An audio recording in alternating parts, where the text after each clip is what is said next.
Ok, buenas noches a todos los que están conectados, que el Señor les continúe bendiciendo.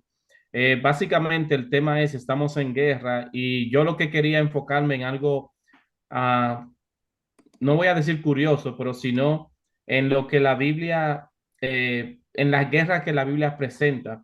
Y quería ver el concepto de la guerra un poco en la Biblia.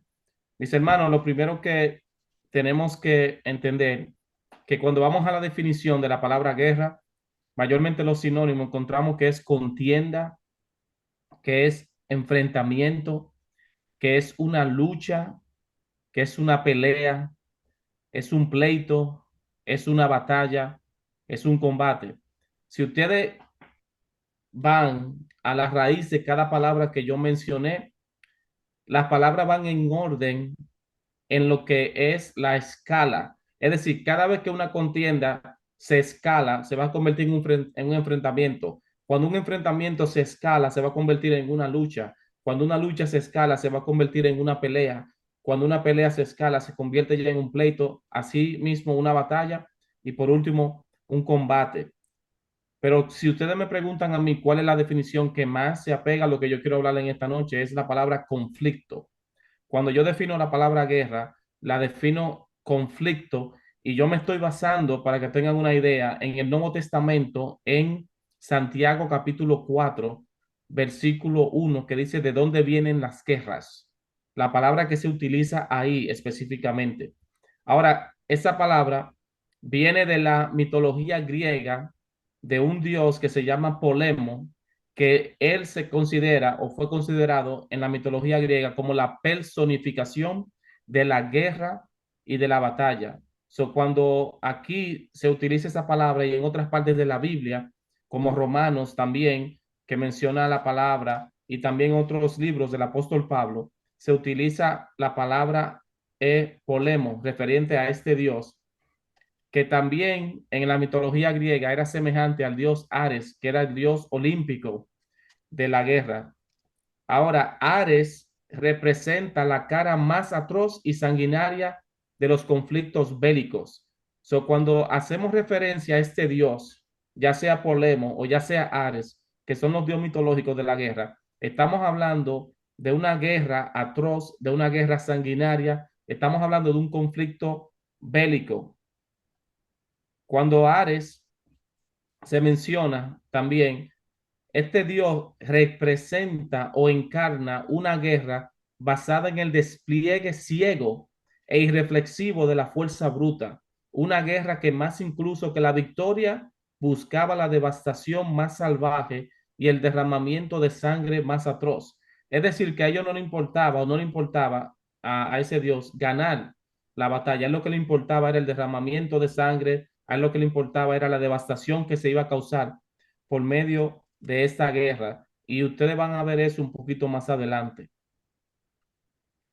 De esta palabra polemo surgen tres palabras que se utilizan en nuestro tiempo hoy día, y es la palabra polemología, que es el estudio de la guerra o del conflicto.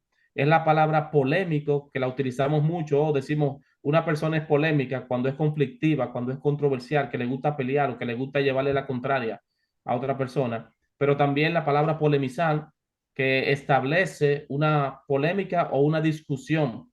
Entonces, esta palabra se ve común en nuestros tiempos. Yo quiero que veamos aquí en Caín y Abel algo que me llamó la atención, y yo pongo aquí Caín y Abel, un conflicto que se pudo evitar. Dice Génesis capítulo 4 versículo 5 al 7, pero no miró con agrado a Caín y a la ofrenda suya. Como resultado de esto, dice que Caín se ensañó en gran manera y descayó su semblante. Entonces vemos que Dios ve la actitud de Caín en el corazón, y ahora aquí vemos un problema en el corazón de Caín. Dice entonces el versículo 7: si bien hicieres, no serás enaltecido, y si no hicieres bien, el pecado está a la puerta. Con todo esto, a ti será su deseo y tú te enseñorearás de él. Es decir, Caín, Dios le está diciendo, mira, el pecado siempre va a estar a tu puerta, el conflicto siempre va a venir a tu puerta, pero tú tienes que tomar la decisión de controlar el pecado y no dejar que el pecado te controle a ti. A mí me gusta que en la versión en inglés dice que el pecado overpower you, es decir, que te controla, que todo el poder del pecado va sobre ti, de tal manera que tú no puedes tomar decisiones por ti mismo, sino que el pecado sería el que te influenciaría a hacer eso.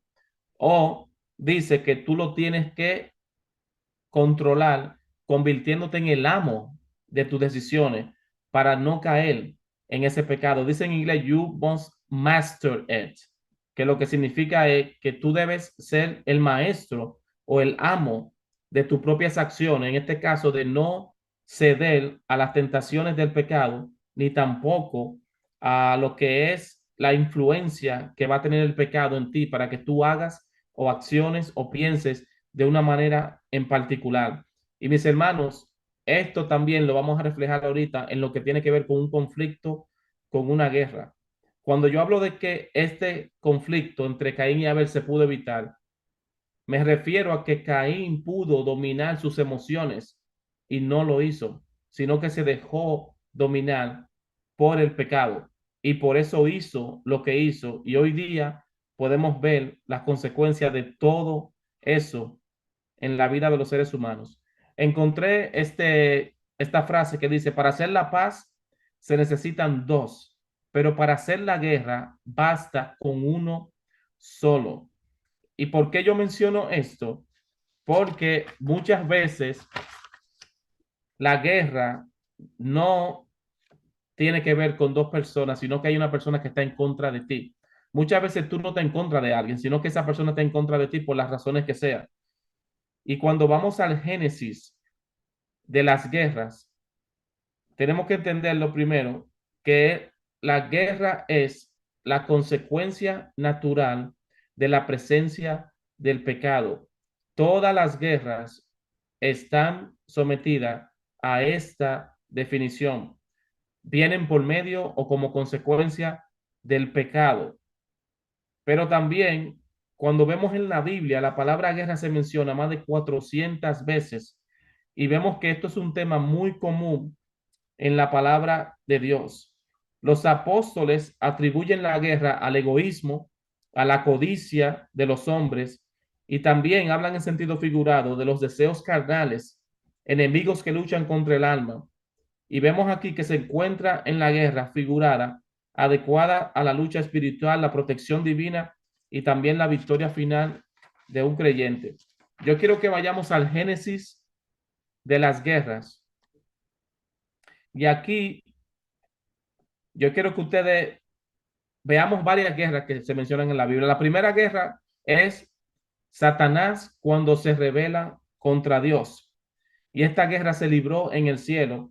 Era la guerra que muchos llaman la guerra entre el bien y el mal, entre Satanás y Dios. Satanás es un ser espiritual que lideró una rebelión celestial contra Dios y posteriormente fue arrojado a la tierra. Su nombre personal, Satanás, que en ese tiempo era Luzbel, significa adversario y este nombre indica la naturaleza esencial de Satanás. Él es el enemigo de Dios, de todo lo que Dios hace y de todo lo que Dios ama. Tanto en Isaías capítulo 14, del versículo 12 al 16, como en Ezequiel 28, del 14 al 19, podemos ver cómo Satanás, dice en la Biblia, que se encontró en el orgullo en su corazón. Y la palabra orgullo es pecado. Entonces vemos que esta guerra, la primera que inicia, aquí el orgullo fue que llevó a Satanás a tomar una decisión en la cual él pensó que podía ser semejante a Dios. Y aquí comienza la historia y vemos que desde ahí vemos la influencia que ha tenido el diablo, que fue lanzado, que fue arrojado en nosotros para que también continuemos con esta actitud de conflicto, de contienda, de pleito, etcétera, etcétera. Por eso cuando vemos a Caín, vemos que la situación de Caín fue también como un resultado del pecado.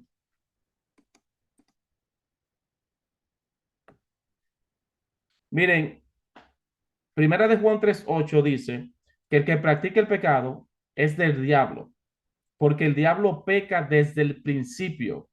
Cuando aquí menciona que el diablo peca desde el principio, obviamente está hablando desde el primer día, si se puede utilizar la palabra día, que él en él se halló pecado. Desde ahí vemos que la influencia del diablo existe y ha existido en nosotros los seres humanos, porque también le dimos entrada al pecado. Pero miren cómo se ve el modo operandi de él en Juan 10:10, que dice, el ladrón no viene sino para hurtar, matar y destruir. Lo que el diablo busca con la guerra es hurtar, matar y destruir. Es el némesis de Dios, es la contraparte. Pero también entendemos que por medio de la palabra Él ha sido vencido, que Cristo en la cruz cuando murió, lo pisó, lo derrotó y que todo lo que Él hace o lo que Dios permite que Él haga es parte del plan que ya Dios ha establecido de redención y que un día Él será condenado, que eso también lo veremos ahorita. La segunda, por decirlo así, conflicto que hubo fue la revelación de los ángeles contra Dios, que en Apocalipsis 12, 3 y 4, según muchos comentaristas, cuando se refiere al dragón y a las estrellas que su cola arrastraba, se refiere a los ángeles que se mencionan en Judas capítulo 1, versículo 6, que dice, y los ángeles que no guardaron su dignidad, sino que abandonaron su propia morada, los ha guardado bajo oscuridad en prisiones eternas para el juicio del gran día. Viendo aquí un grupo de ángeles que también se rebelaron contra Dios y por lo tanto pecaron, no guardaron su dignidad y Dios lo tiene reservado en un lugar específico para el gran día. Vemos también la guerra de Dios o entre el hombre y Dios, y es cuando vemos el pecado de Adán y Eva, pero también vemos que Romanos 5:10 dice, porque si siendo enemigos, es decir, la palabra enemigo que se menciona aquí es la palabra enemigo que se menciona en Santiago 4:1, en donde una persona cuando desobedece a Dios, cuando no se sujeta a su voluntad, se considera, se convierte en un enemigo de Dios. Santiago 4:4 dice, oh alma adúlteras, ¿no sabéis que la amistad del mundo es enemistad contra Dios? Cualquiera que pues quiera ser amigo del mundo se constituye enemigo de Dios. Y entonces hay un conflicto entre el hombre y Dios. ¿Por qué? Porque él no está haciendo su voluntad, porque está viviendo de una manera que no le agrada a Dios. La otra guerra que podemos ver también es la guerra entre el cristiano y la carne, una guerra que es interna. La Biblia dice que es muy clara la guerra que uno mantiene, hablando del dominio propio que uno tiene que tener como creyente para no ceder, satisfacer los deseos de la carne. Y Pablo lo menciona en Gálatas cuando dice que hay una lucha, el deseo de la carne es contra el espíritu y el del espíritu es contra la carne, Gálatas 5:17. Santiago 4:1, ¿de dónde vienen las guerras y los pleitos entre vosotros? No es de vuestras pasiones, hablando de la lucha interna, las cuales combaten en vuestros miembros. Y también Gálatas 5:19 dice, manifiestas son las obras de la carne, que son adulterio, fornicación, inmundicia, laxivia, etcétera.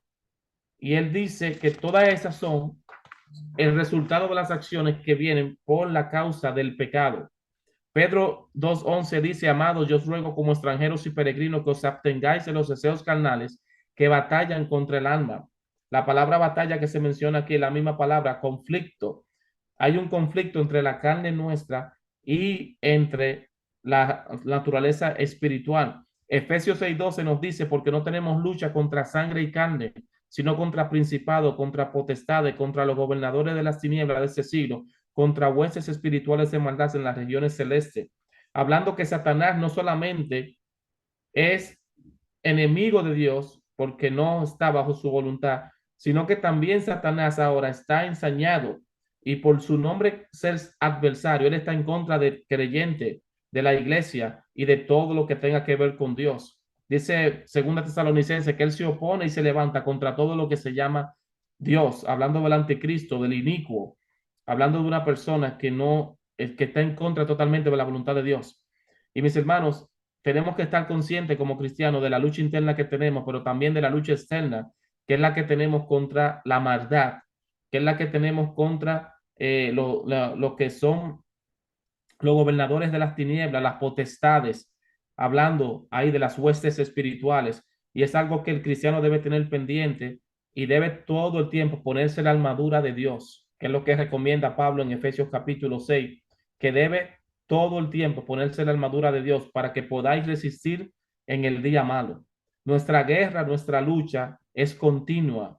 Nuestro enemigo o los enemigos que tenemos, que según muchos libros tenemos tres enemigos, que son Satanás, el mundo y la carne, siempre están activos y siempre van a querer nuestra ruina, matar, hurtar y destruir. Y ellos van a hacer lo posible para influenciar todo nuestro alrededor, para hacernos caer, para hacernos pecar, porque a la final la raíz de todo conflicto viene del pecado. Y cuando nosotros, seducidos por la concupiscencia, nos dejamos llevar por el pecado, hasta podemos llegar al punto de tener un conflicto con un hermano, con un cristiano, con tu esposa, con tus hijos. Y eso también es resultado de vivir una vida carnal del pecado o de hacer cosas que no le agradan a Dios. Hay otra guerra que se menciona en la Biblia, que es la guerra del Almagedón, que muchos la conocemos, en donde allí se hará el juicio a las naciones. Y también tenemos la guerra, que es la batalla final, ya cuando Cristo entra al milenio, Satanás es encadenado, pero al final del milenio Satanás es soltado y hay otra guerra que va a suceder en ese tiempo. Mis hermanos, ¿cuál es la idea con la cual quiero concluir? La idea que quiero sembrar en esta noche en tu mente es que estamos en guerra. ¿Y qué significa eso? Que el creyente debe estar preparado. Primera de Pedro 5:8 dice que el diablo anda como un león rugiente buscando a quien devorar. Nuestros enemigos están atentos, no duermen, están velando. Al creyente se le manda a que vele, a que esté preparado, a que esté consciente de que estamos en una guerra. El mismo apóstol Pedro dice en su capítulo 1 de su primera carta que debemos tener ceñidos vuestros lomos. Es decir, tú tienes que estar ready, tú tienes que estar preparado. Pedro dice, armaos con este mismo pensamiento. Es decir, tú tienes que entender que vivimos en un mundo que la sociedad está en contra de nosotros. Vivimos en un mundo donde la filosofía, los pensamientos, las personas que nos rodean son enemigos nuestros porque no comparten nuestros ideales, no comparten lo que hacemos como creyentes y aunque sea inconsciente o conscientemente se están dejando influenciar por el enemigo y Satanás va a usar todas las circunstancias que nos rodean, va a usar cualquier cosa hasta dentro de la misma iglesia para afectar tu relación con Dios, para afectar tu vida espiritual, para afectar tu testimonio, para afectar todo lo que tenga que ver con tu desarrollo cristiano, espiritual en tu vida. Y yo quiero concluir con el Salmo 46, mis hermanos, como un consuelo, como una medicina, como un bálsamo para que descansemos en el Señor y siempre busquemos su dirección, siempre busquemos el tener en nosotros una meta como creyente para descansar. Y dice la palabra, Dios es nuestro amparo y nuestra fortaleza, nuestro pronto auxilio en las tribulaciones. En una guerra vamos a caer muchas veces. Van a haber batallas que vamos a perder, pero la misericordia de Dios es que Él nos ampara, que Él nos fortalece y que en cualquier condición Él es y sería y siempre será nuestro pronto auxilio. Dice que por tanto no temeremos, versículo 2, aunque la tierra sea removida y se traspasen los montes al corazón del mar, aunque bramen y se turben sus aguas y tiemblen los montes a causa de su braveza. El versículo 7 dice, Jehová de los ejércitos está con nosotros. Y mis hermanos, esto es muy importante. La batalla, la pelea, la guerra que estamos viviendo y luchando no depende de ti, depende de Dios. Lo más importante es que descansemos en Él, porque Él está contigo. Y verdaderamente el que pelea tu batalla es Él. Él venció en la cruz, Él nos capacita y todo lo podemos en Cristo que nos fortalece. Así que descansemos en el Señor y siempre busquemos fortalecernos en el Señor, como dice Efesios 6:12.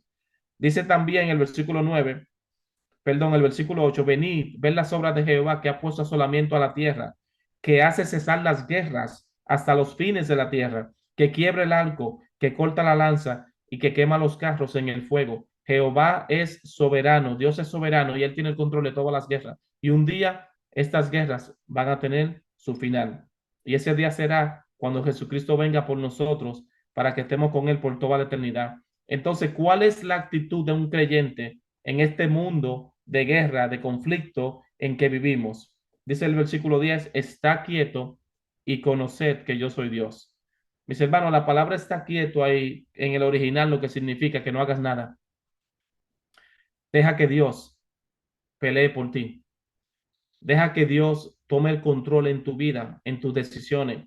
Llénate del Espíritu Santo y deja que Él sea el que te guíe, deja que Él sea el que te ilumine, deja que Él sea el que te levante, el que te fortalezca, el que te establezca y el que dirija los pasos tuyos. Descansa en el Señor. El versículo 10 dice: será exaltado entre las naciones, enaltecido seré en la tierra. Jehová de los ejércitos está con nosotros, nuestro refugio es el Dios de Jacob. Y la palabra Selah se menciona 3 veces en este capítulo 46 del Salmo, que lo que significa es que te detengas y que lo pienses bien. En este mundo estamos viviendo sobre muchas situaciones que son contrarias, pero lo más importante es que Dios está con nosotros. Así que no te afanes por el día de mañana, mi hermano, descansa en el Señor. Dice él: venid a mí todos los que estáis trabajados y cargados, que yo los haré descansar. Aunque el mundo sea nuestro enemigo, aunque las circunstancias sean contrarias, Dios es nuestro amparo y nuestra fortaleza, nuestro pronto auxilio en las tribulaciones. Que el Señor le bendiga, mis hermanos. Muchas gracias a nuestro hermano Félix por esta primer parte del tema, donde nos ha quedado claro que la guerra y el conflicto son una consecuencia natural del desarrollo del pecado original, lamentablemente. Que Dios pues nos dé la fortaleza para poder vencer en esa guerra que tenemos hacia nuestro interior, pero también en la guerra espiritual que tenemos hacia el exterior. Antes, hermanos, de iniciar con la segunda parte de este tema, donde veremos los conflictos armados que están vigentes en este momento en el mundo y cómo ellos conectan con las posteriores profecías de la Biblia, quisiera recordarles, hermanos, que en el chat que acompaña esta transmisión, que ustedes lo encuentran aquí en la parte de abajo, ya 2 veces yo he colocado un enlace donde, si ustedes ingresan a él, los lleva a una página donde pueden hacer una pregunta anónima sobre este tema o sobre cualquier otro tópico de la vida cristiana. Pero también tengan la confianza de poder dejar sus preguntas por escrito en el chat, o más tarde, cuando haya posibilidad de abrir nuestros micrófonos, también podemos estar interactuando, respondiendo preguntas. Así que, hermanos, voy a permitirme compartirles la presentación que voy a estar utilizando para poderles mostrar la información relacionada con esta segunda parte de nuestro tema, el mundo en guerra. Así que, hermanos, voy a echar a andar la presentación para que podamos comenzar. Bien, antes que otra cosa, y como siempre lo hago cada vez que comparto un tema, quisiera invitarles, hermanos, a que, si tienen posibilidad, puedan seguirme en todos los espacios en redes sociales que ven en pantalla con esa imagen de perfil y el nombre Miguel Montoro Ministerio, donde todos los días estamos compartiendo estudios o reflexiones en video para edificación de nuestra vida cristiana. Ahora, cambiamos de pantalla.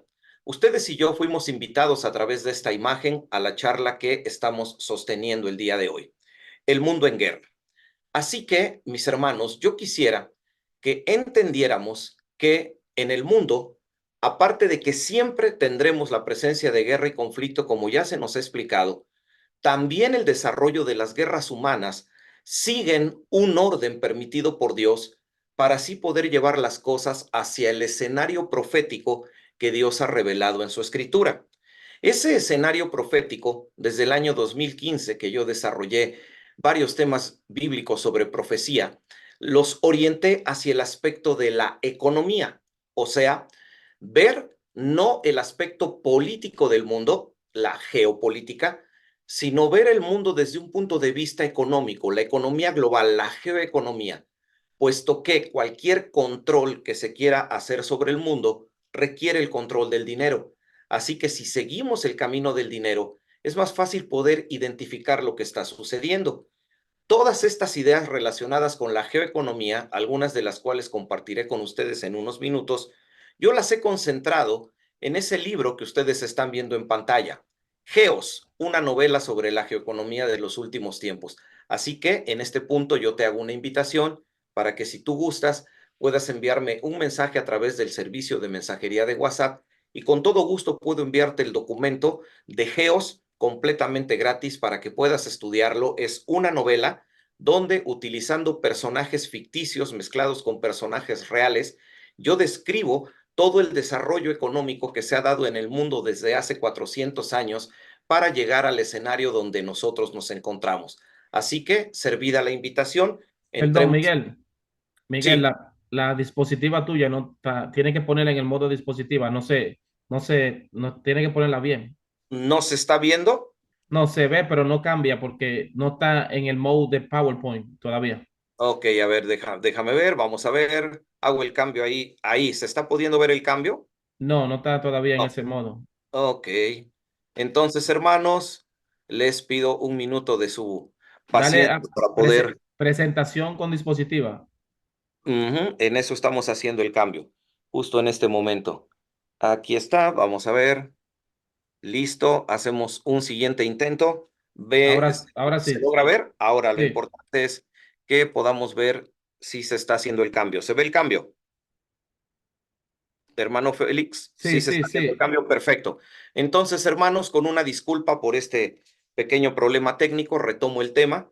Como les decía, está esta invitación a que ustedes me sigan en redes sociales, la invitación a la que hoy nosotros les hicimos el llamado para que pudieran ustedes estar en este tema, el mundo en guerra, y como les mencioné, todas las ideas relacionadas con la profecía, yo las concentro en este libro. Ahora sí pueden verlo, este libro que se llama Geos, una novela sobre la geoeconomía de los últimos tiempos, donde, utilizando personajes reales y ficticios, voy entremezclando toda una trama para explicar lo que ha pasado en los últimos 400 años, donde se ha preparado un escenario económico para dar como resultado llegar al punto donde nos encontramos ahora, donde estamos en la antesala del cumplimiento de los últimos eventos proféticos que la Biblia nos presenta. Bien, entonces, ya teniendo esta información, entremos a esta segunda parte donde vamos a ver cuáles son los conflictos armados actuales en el mundo y cómo conectan estos con la profecía de la Biblia. No dudo que muchos datos que yo voy a comentar o que mi hermano Félix ya ha compartido generarán alguna duda, o tal vez alguien pensará que hay algo de información adicional que le gustaría saber. Por eso, vuelvo, hermanos, a invitarles a que en el chat que acompaña esta transmisión dejen su pregunta por escrito, ingresen al enlace que les hemos ya compartido para que puedan hacer preguntas anónimas. El número telefónico de WhatsApp y el de su servidor y del hermano Félix también están ahí. Pueden, si gustan, enviar la pregunta directamente a través de WhatsApp. La parte importante para nosotros es que cuando este tema termine, tengamos una noción clara de lo que es la guerra y el conflicto en nuestro corazón espiritual del creyente con el mundo y las guerras que suceden en el mundo. En este cambio de presentación, hermanos, lo que yo les pongo es lo que consideraríamos la culminación de la profecía de las 70 semanas que se encuentra en el libro de Daniel. Un periodo de tiempo al cual Jesucristo bautizó con estas palabras: gran tribulación, en Mateo 24:21. Este periodo, que va a durar 7 años, inicia, ahí ustedes ven una línea donde se ve un bolígrafo escribiendo. Estos 7 años inician con una firma de un pacto de paz entre Israel y el personaje a quien la Biblia identifica con nombres como hijo de pecado, y que en el contexto cristiano se le conoce como el anticristo. Entonces, la firma de ese pacto de paz marca el inicio de la última semana de la profecía de Daniel, de la semana 70. Como hermanos, aquí estamos compartiendo mucha información, no podemos dar detalles de ello. Por eso vuelvo a insistir que en el espacio de preguntas podemos aclarar todos los detalles o algunos de los detalles. Ahora, este periodo de 7 años es un periodo al cual, como ya les mencioné, Jesucristo llamó gran tribulación, y refiriéndose a este periodo, insisto, refiriéndose a este periodo, Jesucristo le dijo a los apóstoles: y oiréis de guerras y rumores de guerras, pero observen la línea que aparece en pantalla. Cristo dijo eso refiriéndose a este periodo. En este momento no nos encontramos en este periodo de 7 años, donde a la mitad, ustedes ven ahí una corona, el anticristo va a erigirse como una especie de amo totalitario del mundo. Bien, si bien es cierto que no estamos en este periodo, y si bien es cierto que las referencias de Cristo a guerras, rumores de guerras, hambres, pestes, seréis entregados a las autoridades en mi nombre, no se refieren a nuestra era, es bastante lógico asumir que si nosotros nos estamos acercando hacia este punto, entonces todos estos fenómenos se tienen que ir presentando cada vez con mayor frecuencia. Aquí, además, en pantalla, si ustedes miran al lado izquierdo de donde se encuentra la línea con la firma, yo he marcado dos eventos proféticos que aún tienen que cumplirse. Uno que atañe a la Iglesia de Cristo, que es lo que nosotros conocemos como el arrebatamiento, y también una guerra que aún no ha sucedido, una invasión del norte de Israel que se asume estará encabezada por Rusia e integrada por otros países como Etiopía, que intentarán invadir lo que nosotros conocemos como Tierra Santa. Bien, en este periodo de 7 años, cambio de pantalla, el personaje más importante o el personaje que más va a destacar por encima de todos es sin duda el anticristo. Hay muchas profecías que nos hablan sobre el anticristo, pero sin lugar a dudas, una de las más detalladas, si no es que la más detallada, es la profecía que se refleja de dos maneras diferentes en el libro de Daniel. Daniel capítulo 2 y Daniel capítulo 7, versículos 1 al 9. En Daniel capítulo 2, un hombre no creyente, Nabucodonosor, sueña una imagen, mientras que en el capítulo 7, Daniel, un hombre creyente, sueña 4 bestias. Los metales de la imagen y las bestias están relacionadas. Básicamente, las dos profecías nos hablan de las naciones no judías, los pueblos gentiles que iban a tomar dominio sobre el mundo. Por eso también Jesucristo, cuando se refiere a ese periodo conocido como Gran Tribulación, claramente dice que es un periodo que va a durar hasta que los tiempos de los gentiles se cumplan. Ahora bien, el hecho de que un hombre no creyente, Nabucodonosor, y un profeta de Dios, Daniel, hayan tenido un sueño y una visión relacionados, nos deja claramente la idea de que Dios con esto nos está diciendo con total firmeza que esto se cumplirá y que todo el mundo será testigo del cumplimiento de esto. En el sueño de las bestias, Daniel, como una cuarta bestia, observa una bestia espantosa y terrible. Esta bestia espantosa y terrible, como ven en la pantalla, es presentada teniendo cuernos. Bien, Daniel dice que de en medio de esos 10 cuernos se levanta un cuerno onceavo, al cual llama cuerno pequeño, el cual habla grandes cosas, y según la visión de Daniel, este cuerno que está representando al anticristo debe crecer, adquirir mucho poder. De hecho, recibirá el poder de los 10 cuernos que le será entregado, pero ese poder no será entregado de manera completamente libre. Habrá cierta oposición, tanto que incluso el levantamiento del anticristo implicará que de estos 10 cuernos, 3 tengan que caer ante el poder creciente de quien la Biblia llama el hombre de pecado.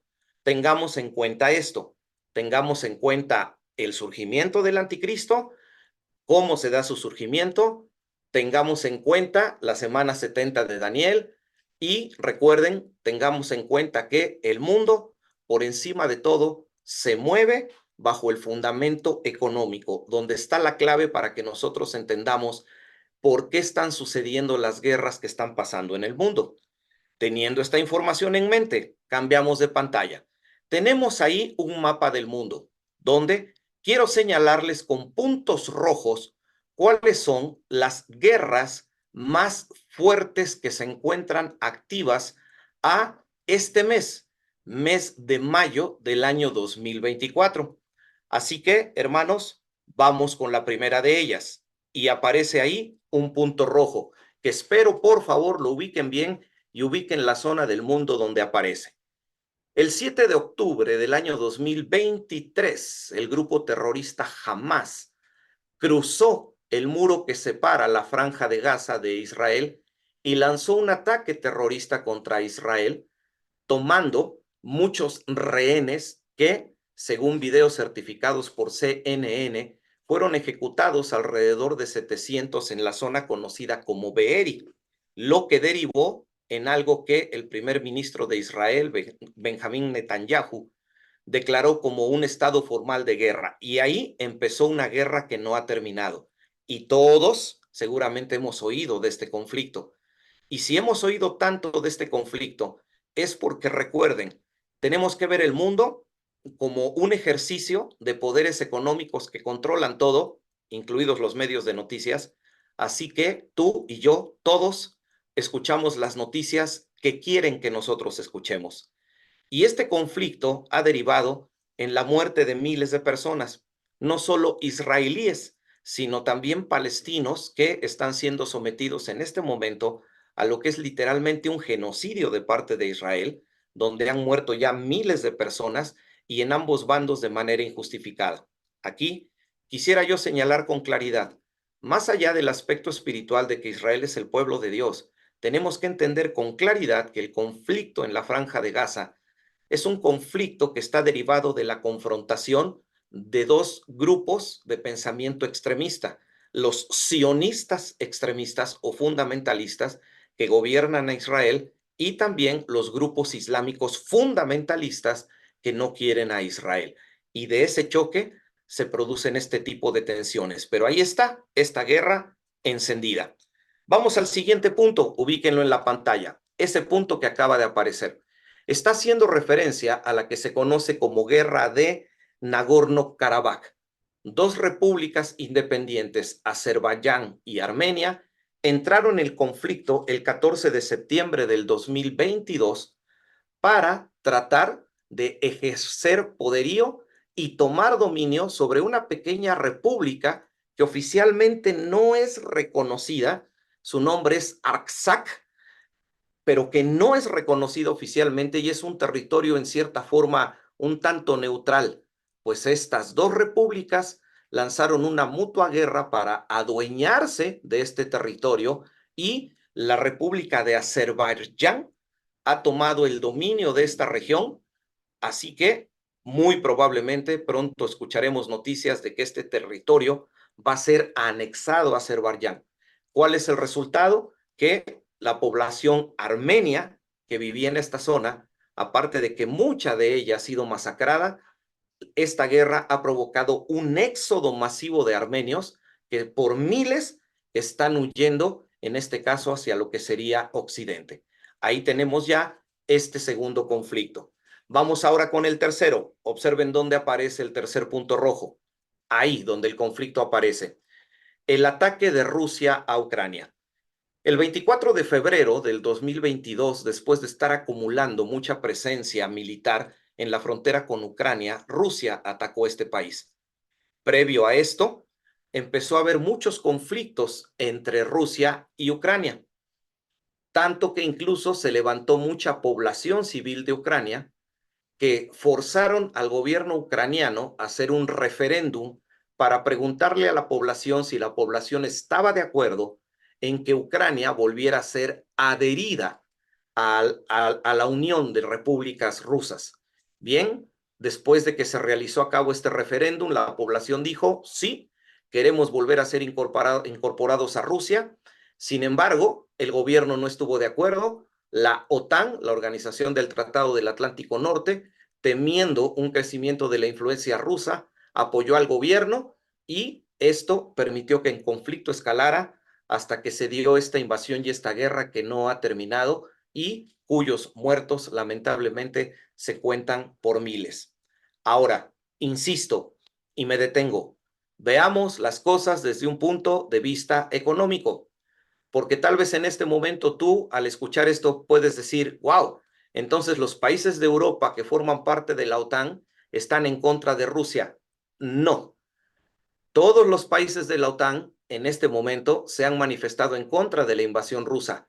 Sin embargo, todos los países de Europa siguen recibiendo el gas de Rusia, que es el principal es la principal nación que provee de gas natural a Europa, sin la cual Europa no podría enfrentar el invierno. Así que, por favor, hermanos, más allá de lo político, pongamos nuestra mirada en lo económico. Vamos al siguiente conflicto, mis hermanos. Este que aparece en la pantalla, al norte de Israel. La guerra civil en Siria. Desde el año 2011 hay una guerra terrible y espantosa entre el gobierno de Siria y los grupos que están en contra del gobierno. Y la situación se ha tornado tan compleja que en este momento en Siria hay 4 grupos, uno de ellos es el gobierno, que están peleando por el control del país. A la fecha, hermanos, escuchen, más de 250,000 seres humanos en Siria han sido asesinados y más de 6.6 millones de personas han huido de Siria tratando de llegar a Europa para sobrevivir de los horrores de esta guerra. Todavía no terminamos.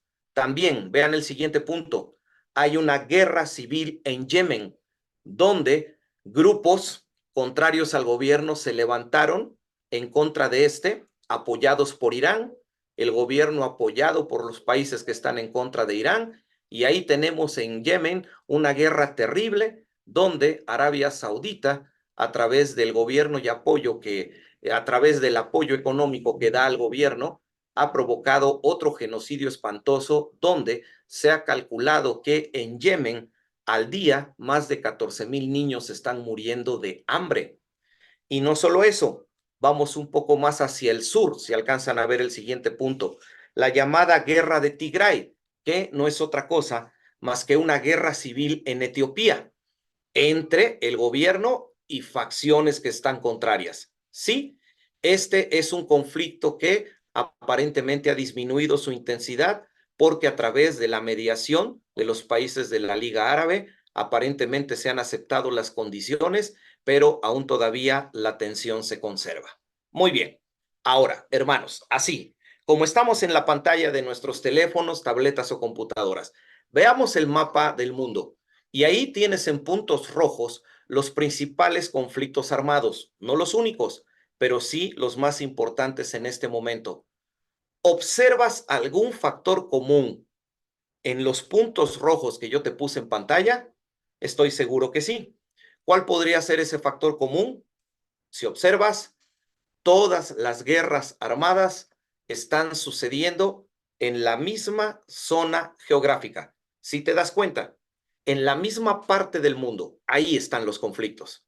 Ahora, para mí es muy importante que regresemos a uno de los comentarios anteriores. Veamos al mundo no desde un punto de vista político, sino desde un punto de vista económico, a donde esos 10 cuernos de la profecía de Daniel pueden estar representando 10 bloques de poder encabezados por las familias más ricas del mundo y las cuales a su vez son el poder detrás de los políticos para ir conformando un planeta multipolar. ¿Qué significa un planeta multipolar? Un planeta donde ya no solamente es un país el que dicta lo que se hace en el mundo. Los que somos más viejos podemos decirles a los jóvenes que durante buena parte del siglo XX nos pasamos muchos años temerosos de que en aquellos años donde el mundo solamente era bipolar, donde había 2 grandes poderes, en este caso los Estados Unidos y lo que era la Unión de Repúblicas Soviéticas Socialistas, estaban en un conflicto permanente que se conoció como la Guerra Fría, ambos con armas nucleares, ambos en una constante tensión, donde durante el gobierno de John F. Kennedy casi se nos estalla una tercera guerra mundial cuando Rusia intentó establecer una base para lanzamientos de misiles en Cuba. Bien, el mundo ya no es bipolar, hermanos. Ya no hay solo 2 poderes que nos dicen qué va a pasar. Según el libro de Daniel, el mundo tiene que volverse un mundo multipolar, donde ya no exista solo un poder, sino 10 poderes, los cuales, tras bambalinas en el lenguaje del teatro, estén dispuestos a darle ese poder al anticristo. Sí, observen, ahí los conflictos están sucediendo en la misma región del mundo. ¿Por qué? Bien simple, escucha este dato, porque después vas a quererlo recordar. Ahí donde están esos puntos rojos, escuchen, ahí se sucede el 75% del comercio de este planeta. Y además, ahí también se encuentran las reservas energéticas de petróleo más grandes del mundo. Si vemos el mundo desde un punto de vista económico, lo único que nosotros estamos viendo son guerras donde quienes controlan el mundo están estableciendo gobiernos serviles a ellos para poder distribuir ese poder e ir preparando el escenario del cual yo te he estado hablando.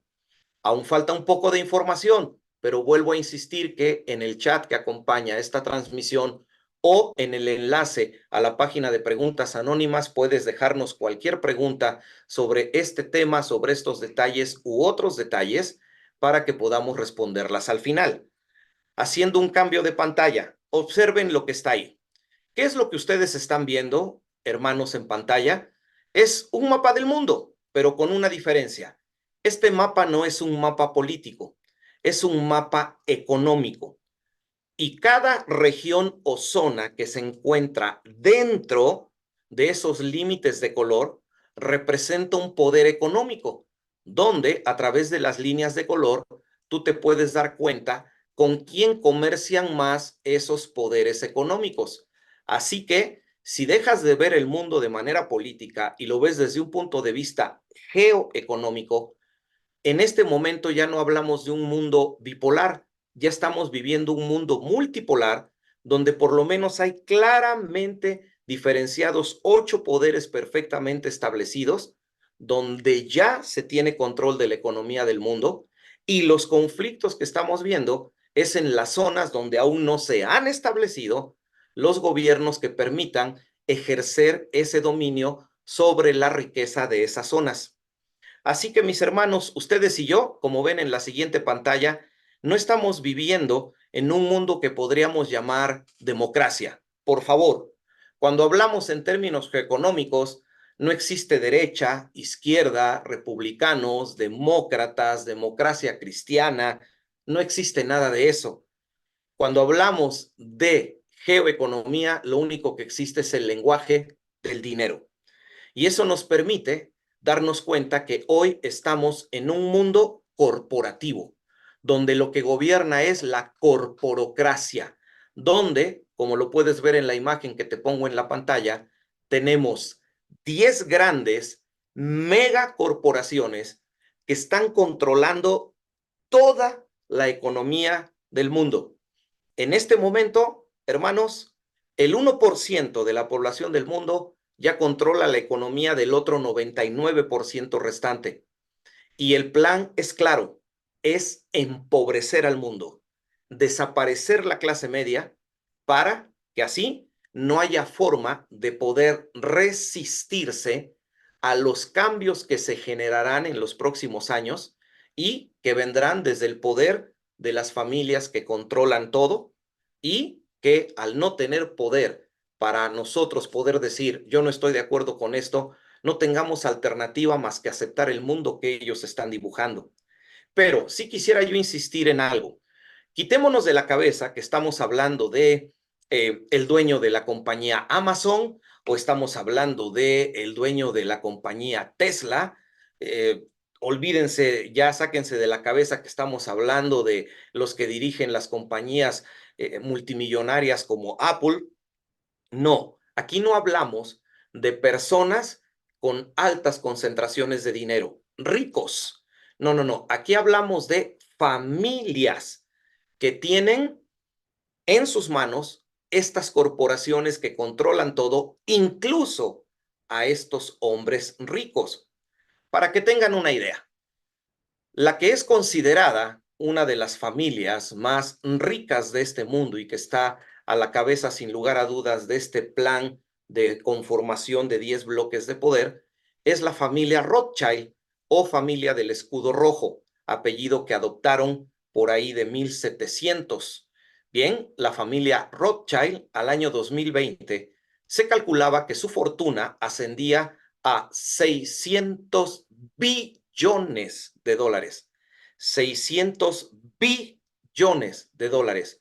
Para que tengan una idea, los Estados Unidos como país producen al año, tienen un PIB o Producto Interno Bruto que llega a alrededor de 27 billones de dólares. 27, mientras que la fortuna de esta familia es de 600 billones. O sea, hablamos de familias que lo están controlando todo, lo que comes, las noticias que ves, las cosas que compras, la tecnología que usas. Hermanos, sí quisiera yo ser enfático con este comentario final antes de cerrar la presentación y quedar listos para sus preguntas o comentarios. Una gran duda que todos los hermanos que escuchan temas como este tienen siempre es, ¿y tendremos pronto una tercera guerra mundial? ¿Pronto sucederá que se verán conflictos por todo el mundo? Hermanos, la Biblia claramente enseña en Apocalipsis capítulo 6 que cuando los juicios de Dios inicien en esos 7 años, el primer juicio, que está representado por un sello que se rompe, es la aparición de un jinete montando un caballo blanco. ¿Quién se cree es el anticristo estableciéndose en el dominio de estos 10 bloques de poder? Pero inmediatamente después aparece un jinete montando un caballo rojo que está simbolizando guerra, lo que significa que la oposición que al principio enfrentará derivará en el hecho de que él eche mano del poder que se le ha dado, lo que incluye también el poder armamentista. Por si ustedes no lo sabían, el Pentágono, esta institución de la defensa de los Estados Unidos, ya está completamente privatizada. Ya son compañías privadas las que determinan lo que sucede dentro del Pentágono. Si no me lo creen, investiguenlo.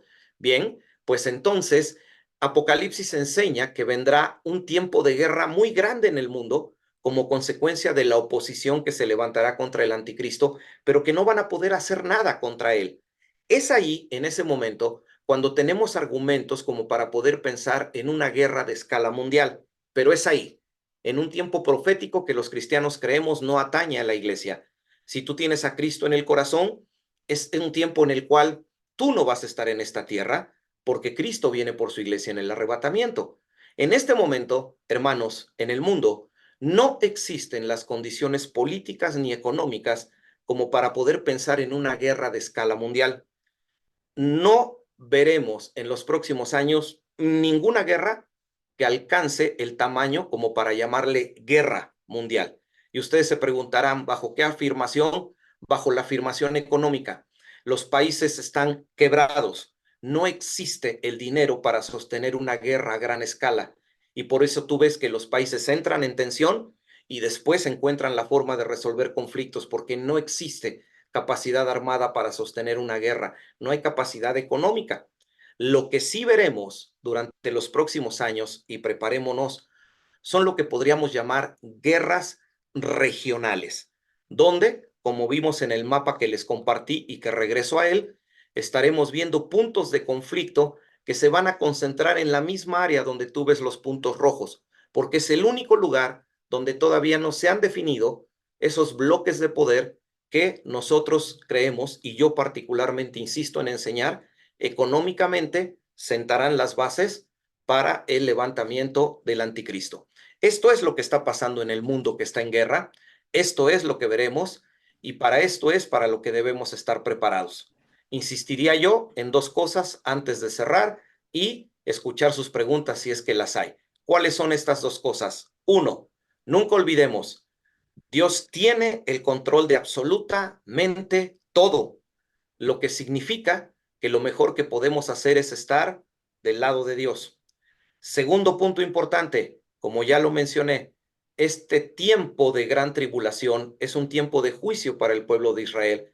La iglesia de Cristo no debe de estar en ese tiempo. Y para poder garantizar que no estaremos en ese tiempo, aquellos que somos del Señor debemos tener la certeza de que en nuestros corazones Cristo es nuestro Señor y Salvador. Yo sé que tal vez todos, si no es que todos, que están siguiendo esta transmisión, pueden declarar lo que yo acabo de decir, que Cristo es su Señor y su Salvador. Pero si hay alguien que aún no tiene la verdadera certeza de que el señorío de Cristo está en sus vidas, créanme, te estás tardando para hacer tu oración de fe, pedirle perdón a Dios por tus pecados y pedirle a Cristo que entre a tu corazón, pidiéndole, pidiéndole que se siente en el trono de tu vida y aceptándole como Señor y Salvador. Y esto también conlleva el aspecto del evangelismo a tu alrededor, a mi alrededor, a nuestro alrededor. Hay personas que si estos acontecimientos proféticos iniciaran hoy, estarían en el tiempo de gran tribulación. ¿Y sabes por qué se quedarían? Porque tú y yo no quisimos hablarles del amor de Dios. No te preocupes, Dios nunca pierde el control. Nuestro hermano Félix nos lo dijo, todo está en sus manos, pero sí debemos preocuparnos por hablarle a más personas de Dios para que no tengan que pasar por estos tiempos espantosos de prueba. Mis hermanos, dejamos pues de compartir pantalla para entonces ahora estar en los próximos minutos respondiendo preguntas, comentarios, dudas, opiniones. Así que dejo el espacio a mi hermano Félix si es que tiene alguna palabra que quisiera agregar, en lo que su servidor va a verificar si es que tenemos preguntas en los espacios abiertos para tal fin. Hermano Félix. Lo único que yo quiero decir es que saben, no tenemos control de las guerras que están pasando en el exterior, es decir, las cosas que están pasando en el mundo, pero sí tenemos control de las guerras internas que estamos viviendo como cristianos.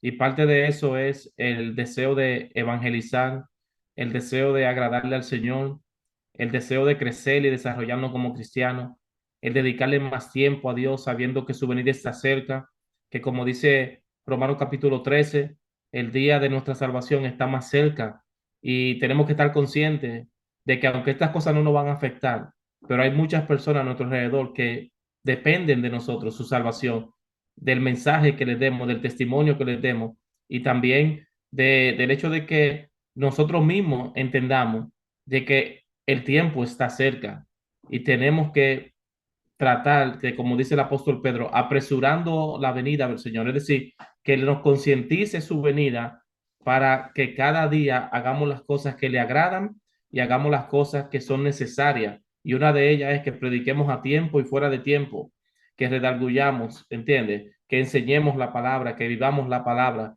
y que hagamos la voluntad del Señor. Amén. Entonces, pues, hermanos, en el chat de nuestra transmisión y también en el enlace de preguntas anónimas, no tenemos ninguna cuestión que nos estén planteando. Vamos entonces, me voy a permitir orar para cerrar con la exposición del tema, pero también para poder cerrar con la transmisión.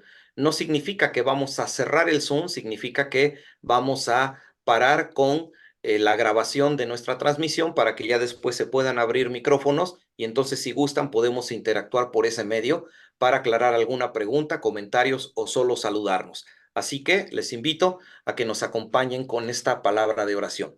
Nuestro amado Señor y Dios nuestro, es una gratitud enorme el que nos hayas permitido llegar a este espacio para poder hablar sobre este tema, Señor, que causa tanto interés en el pueblo de Dios y aún incluso en aquellos que no forman parte del pueblo de Dios. Los últimos tiempos. El mundo en guerra. A todo lo largo y ancho del mundo, Señor, vemos guerras regionales, focos rojos, donde, Señor, países cruzan sus fronteras y entran en conflictos armados para tratar, Señor, de tomar dominio sobre el territorio de quien tienen enfrente. Nos queda claro que estos conflictos regionales, Señor, no van a cesar, incluso tenderán a crecer porque a través de estos conflictos se está tomando control de la riqueza de las personas o de los recursos naturales para terminar de dar forma, viéndolo desde un punto de vista geoeconómico, a estos 10 bloques de poder que impulsarán a quien la Biblia llama el hombre de pecado. Es triste, como nuestro hermano Félix nos ha señalado, el descubrir, Señor, que el conflicto y las guerras son una consecuencia de la acción del pecado original. Pero también, Señor, sabemos que todo lo podemos en Cristo que nos fortalece. Por favor, ayúdanos. Dentro de nosotros, Señor, estamos en una guerra permanente y ya se nos señaló. tenemos una lucha contra el pecado, que si no hacemos lo necesario para tomar dominio de ella, puede terminar destruyendo nuestra relación contigo. Ayúdanos, Señor, a humillarnos bajo tu poderosa mano y solamente buscar hacer tu voluntad, satisfacer lo que el Espíritu Santo en nuestros corazones nos ordena y no lo que nuestra carne quiere hacer. La Biblia dice, Señor, que aquellos que son pacificadores serán llamados hijos de Dios. Así que ayúdanos a ser pacificadores en nuestras relaciones sociales, en nuestros matrimonios, hacia el interior de nuestras iglesias. Haznos entender que vamos a ser reconocidos como hijos tuyos cuando hagamos la paz, puesto que el conflicto, tristemente, será una consecuencia que acompañará al hombre hasta que, como nuestro hermano Félix nos señaló, se acabe ya, Señor, la causa y el origen de todo conflicto, que es la naturaleza carnal del hombre. Y cuando estemos en tu presencia, no habrá registro ni memoria de cualquier cosa, Señor, que haya implicado una lucha interna. Creemos en esto y sabemos que este tiempo viene. Mientras tanto, que sepamos dar testimonio en esta tierra de lo que tú has hecho en nuestras vidas. Te agradecemos por lo que hemos podido aprender y, Señor, te pedimos que nos ayudes a compartirlo con otras personas para que así más gente pueda librarse de este tiempo de angustia que cada vez es más claro, está por iniciar. Oramos por ello, pidiéndote, Señor, por todo lo que hemos aprendido y dándote gracias por ello, en el nombre de Cristo Jesús. Amén.